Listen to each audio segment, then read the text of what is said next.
জাতীয় স্মৃতিসৌধে রাষ্ট্রপতি ও প্রধান উপদেষ্টার শ্রদ্ধা নিবেদন। স্মৃতিসৌধে জনতার ঢল। মহান বিজয় দিবসে জাতীয় স্মৃতিসৌধে শ্রদ্ধা জানিয়েছেন পূর্ব তিমুরের রাষ্ট্রপতি। বিজয় দিবসে ওয়েস্ট ইন্ডিজে বিজয় কেতন উড়ালো বাংলাদেশ। মহান বিজয় দিবসে জাতির উদ্দেশ্যে ভাষণ দিয়েছেন প্রধান উপদেষ্টা। স্বাধীনতাকে পূর্ণতা দিয়েছে 2024 সালের বিজয়, বললেন নাহিদ ইসলাম।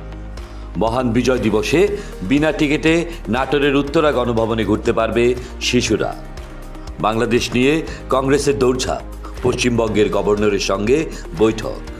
কিংবদন্তি তবলাবাদক ওস্তাদ জাকির হোসেন মারা গেছেন।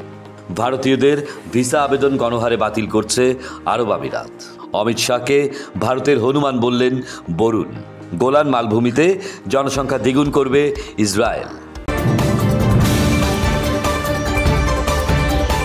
দৈনিক 52, স্বাধীনতার পক্ষের দৈনিক।